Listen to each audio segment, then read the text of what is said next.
On this vote, the yeas are 208 and the nays are 199. The Heroes Bill is passed. Without objection, the motion to reconsider is laid upon the table. For what purposes does the gentleman from Maryland, the Majority Leader, rise? I ask unanimous consent to speak out of order for 1 minute, pursuant to the instruction of Ms. Schwanza. Without objection, so ordered.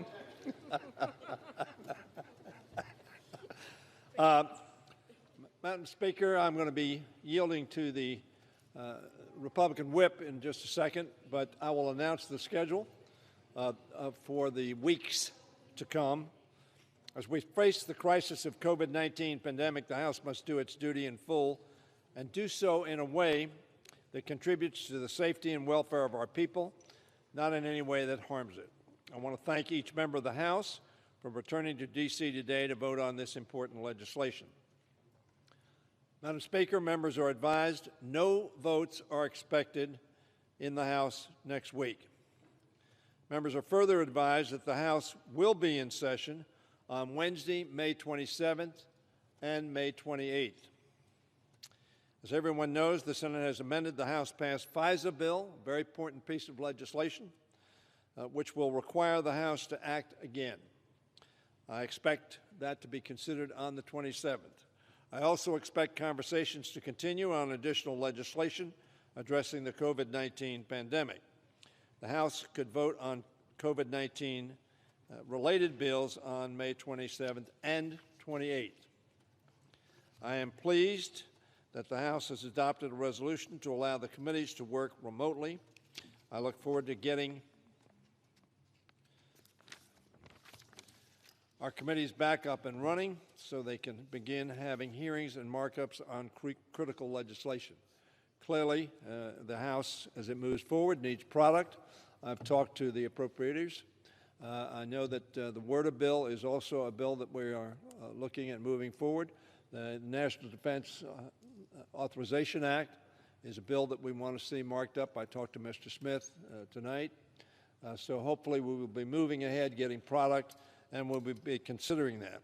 We have adopted some rules, not only for committees, but for the floor, that will facilitate not only working on legislation, but also the safety of our members and staff.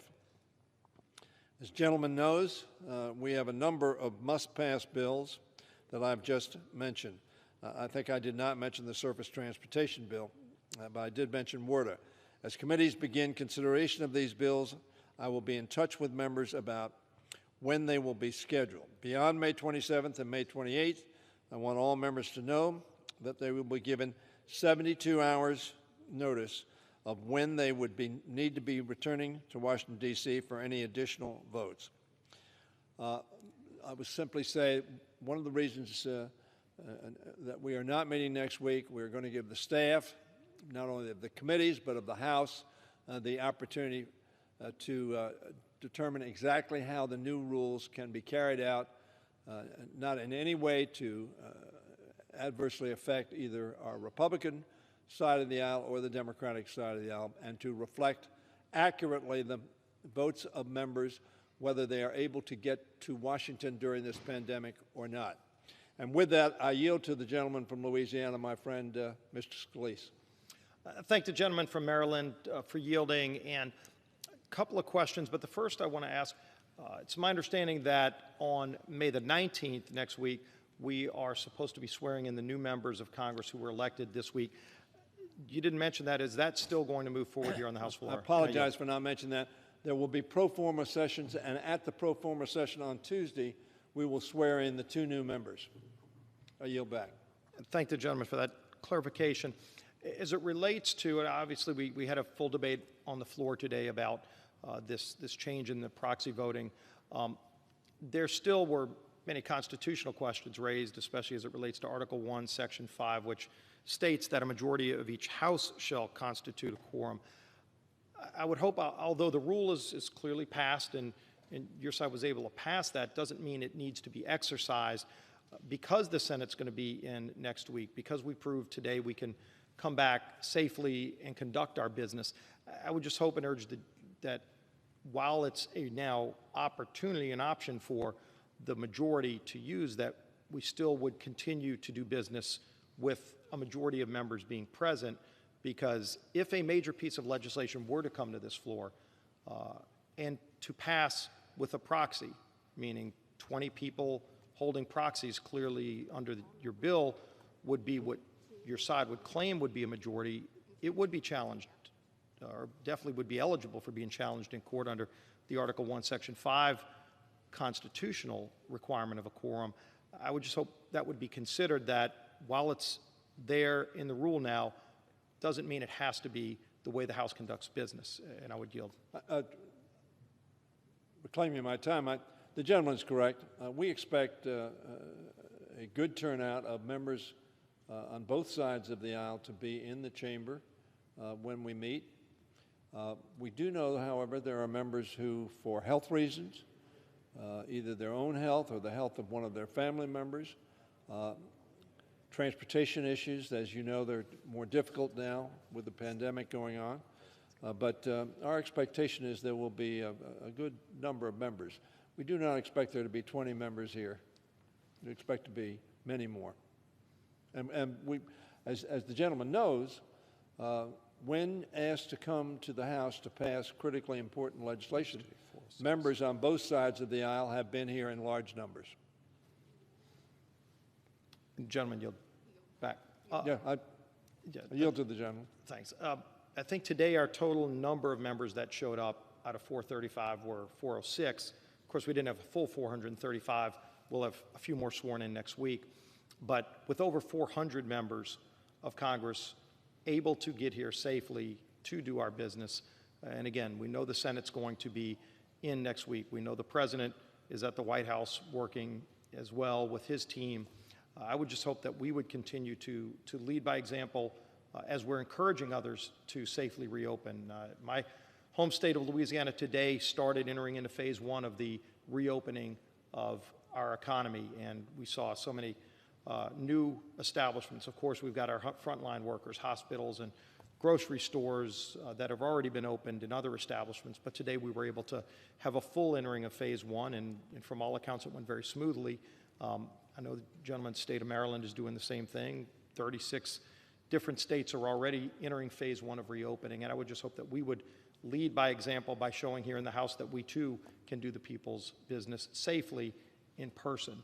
And do we know when that next time that the House would be convening would be? If it's not going to be next week, do we have a date when? 27th and 28th. And is there any formal legislation or even committee hearings that will be? I already said that, but I'll repeat it. We'll be considering FISA legislation, I believe, on the 27th, and we will be considering other COVID-19 related bills if they're ready. We have not specifically identified those bills, but on the 27th and 28th. We will be meeting 2 days on that week. It is, as you know, Memorial Day on Monday of that week. And then for committees like Armed Services that are going to be hopefully starting their negotiations on the National Defense Authorization Act, obviously those are things that have an opportunity to be bipartisan. Hopefully they will be bipartisan. Historically they have been, and that would be hopefully some more work that the House would do here in Washington, here at the Capitol, and we would just push to make sure that that is the case, that we do as much of our work here, not remotely, not through Zoom and Skype and WebEx and other things, but actually here in the Capitol, where we can again show the country, as we're asking them to safely reopen and start getting our economy back on track, that we would do the same thing. And I would yield. What I think, and I'm reclaiming my time, what I think, Mr. Whip, is that we are showing that we intend to do our work, and we intended to do it with concern for the safety of our members, with the safety of our staff, the safety of witnesses who appear before our committees, and the safety of committee members as they proceed. I will tell you that Mr. Smith and I had a discussion, as I said a little earlier. He is going to be talking to his ranking member, and I expect them to have a markup, and I expect that markup to be in person. Well, and I would share the gentleman's hope that that happens. I know there was a lot of concern expressed with the resolution. It authorized pro forma sessions until July 21st, and I sure hope that's not the approach that the House would be taking, that instead of pro forma, we would actually be here in person doing that, that work of the people. We're in session now, of course, and I expect us to be in session on the 27th and 28th, and I expect in the interim, committees will be considering legislation so that we will have product to do. We're behind schedule. I still want to accomplish much of the work that we need to do as a regular order of business in the near term. Thank you. I thank the gentleman, and I yield. I yield back the balance of my time. The gentleman yields back.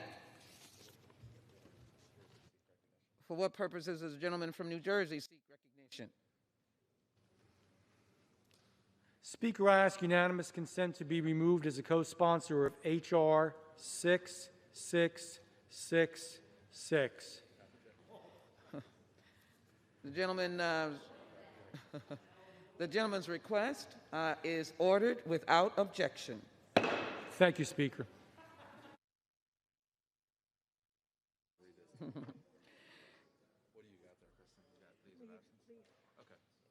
You want them now?